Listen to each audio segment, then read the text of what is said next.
السلام عليكم ورحمة الله وبركاته. نحمده ونصلي على رسوله الكريم أما بعد. الحمد لله.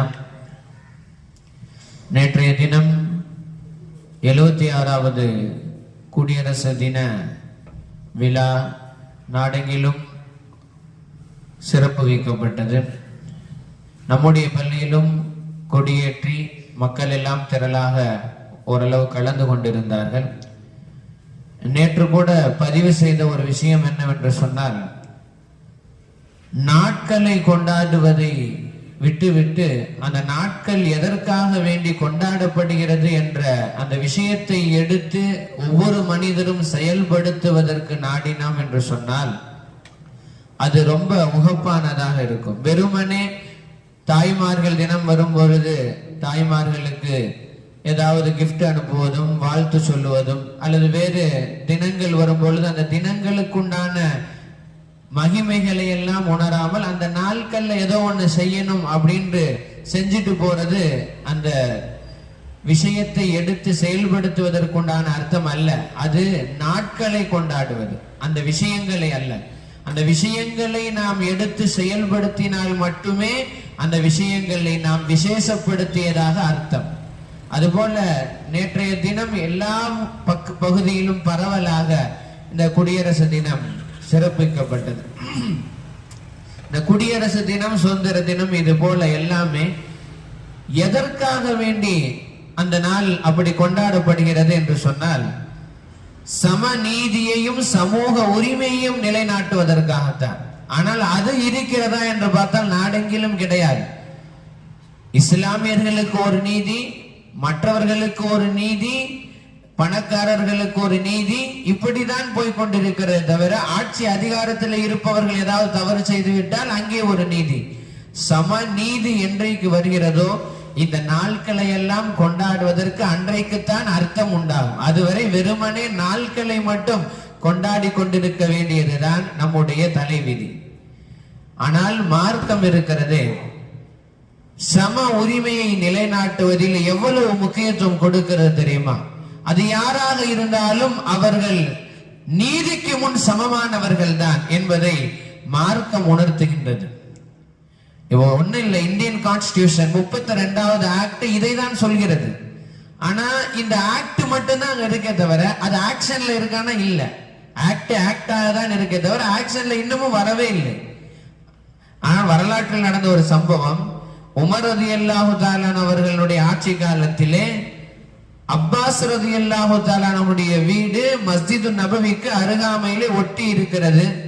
Abbas ரலியல்லாஹு அவர்கள் வெளியே போயிருக்கின்றார்கள், வெளியூர் வேலை நிமித்தமாக. உமர் ரலியல்லாஹு அவர்கள் ஆட்சி காலத்தில் போது ஒரு பிரச்சனை வருகிறது. என்ன? அப்பாஸ் ரலியல்லாஹு வீட்டினுடைய அந்த மழை நீர் வடிகால் இருக்குமே, மீசாப், அந்த மீசாபில் இருந்து தண்ணீர் சொட்டுவது மஸ்ஜிது நபவியினுடைய தொழுகையாளிகளுக்கு டிஸ்டர்பாக, இடைஞ்சலாக, இடையூறாக இருக்கிறது என்பதாக உமர் ரலியல்லாஹு அவர்கள் உடனே அதை ரிமூவ் பண்ண சொல்லிட்டாங்க. நேற்று பதிவு செய்த விஷயம் இது. ரிமூவ் பண்ண சொல்லிட்டாங்க. அப்பாஸ் ரலியல்லாஹு வர்றதுக்கு முன்னாடியே அந்த மீசாவாது ரிமூவ் பண்ணப்பட்டுருச்சு. அப்ப அப்பாஸ் ரலியல்லாஹு ஊருக்கு போயிட்டு வந்து பார்த்தோன்னே கொஞ்சம் அதிர்ச்சி ஆயிட்டாங்க. நாம வர்றதுக்கு முன்னாடி நம்ம வீட்டினுடைய அந்த மீசா பகுதி அகற்றப்பட்டு இருக்கிறது என்பதாக. இப்ப உடனே வழக்கு தொடுத்தார்கள். இது போல என்னுடைய வீட்டு பகுதி இந்த மாதிரி எடுக்கப்பட்டிருக்கிறது, இதுக்கு அமீருல் மோமினின் தான் காரணம், கூப்பிட சொல்லுங்க, அமீருல் மோமினின் வர சொல்லுங்க. அதே போல நீங்களும் வாங்க. மத்தியஸ்தம் பண்ணுகிறார்கள், வழக்காடுகிறார்கள். அப்போ உமர் ரலியல்லாஹு தன்னுடைய தவறை ஒத்துக்கொண்டார்கள். ஏன்? பொது செயலுக்காக வேண்டி உமர் ரலியல்லாஹு ஒரு நல்ல விஷயத்தை முன்னெடுத்திருந்தாலும் தனிப்பட்ட ஒருவருடைய வீடு உரிமைக்கு சொந்தமானது அல்லவா, அதை கேட்காம எடுத்தது தவறு.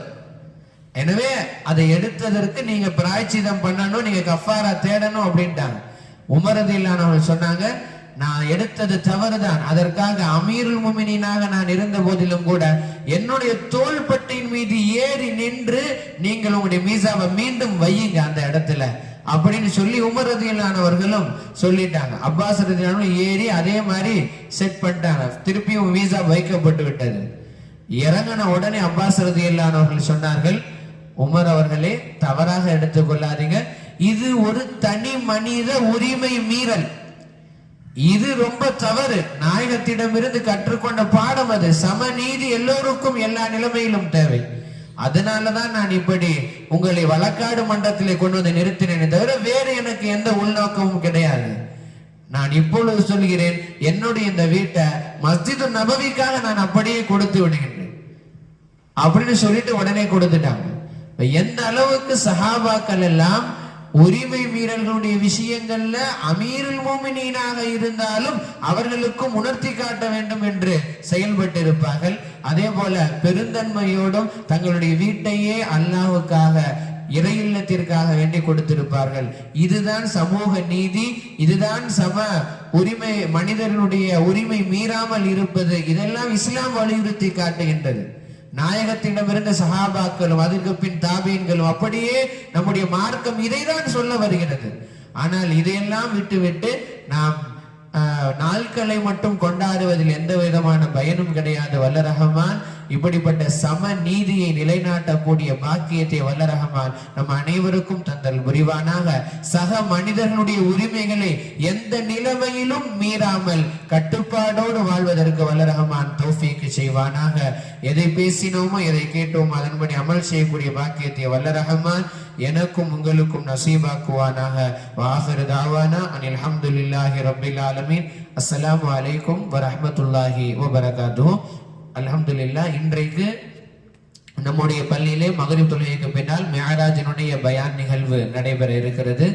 அதற்கு பின்னால் இன்ஷா அல்லாஹ் ஒரு பயான் முடிந்தவுடன் ஒரு 10 நிமிடத்தில் இஷா தொழுகை இன்ஷா அல்லாஹ் நடைபெறும். அதற்கு பின்னால் இன்ஷா அல்லாஹ் நோன்பு வைப்பதை பற்றி நிறைய பேர் கேட்டிருந்தார்கள். இந்த மிஅராஜினுடைய நோன்பு இருக்கிறது ஹதீஸ்கள்ல பிற 27 நோன்பு என்பதாக வருகிறது.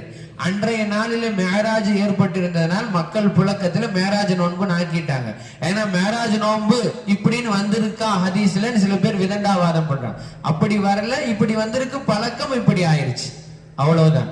இது சுன்னத்தான நஃபிலான நோன்பு, கட்டாயம் கிடையாது. ஆனால் நோன்பு வைப்பதில் ஆக சிறந்த கூலி நமக்கு காத்திருக்கிறது. ஏன்னா இந்த நாளிலே நோன்பு வைப்பவர்களுக்கு அபூ ஹுரைரா ரலியல்லாஹு அன்ஹு அறிவிக்கின்றார்கள், இந்த ரஜபுல இந்த நாள்ல நோன்பு வைப்பவர்களுக்கு அல்லாஹு தாலா 60 மாதங்கள் நோன்பு வைத்த நன்மையை அல்லாஹு தாலா தருகின்றார். இதை ஃபலாயிலுல் லயாலி வல் ஐயாம் என்ற கிதாபில் அபு மூசா அல் மதீனி ரஹிமஹுல்லாஹு தஆலா அவர்கள் பதிவு செய்கின்றார்கள். எனவே இந்த மாதிரி நிறைய நன்மைகள், இது மட்டும் இல்ல நிறைய இருக்கு, சொல்லிக் கொண்டே போகலாம். வல்ல ரஹ்மான் நோன்பு பிடிப்பதற்கு அல்லாஹ் நமக்கு தௌஃபீக் செய்வானாக. அதே போல இந்த மேராஜினுடைய அந்த நாளை சிறப்பான முறையிலே கழிப்பதற்கு எல்லா விதமான தெம்பையும் தாக்கத்தையும் தௌஃபீக்கையும் அல்லாஹ் நமக்கு தந்தல் புரிவானாக. வாஹிரு தஅவானா அனில் ஹம்துலில்லாஹி ரப்பில் ஆலமீன். அஸ்ஸலாமு அலைக்கும் வரஹ்மத்துல்லாஹி வபரகாத்துஹு.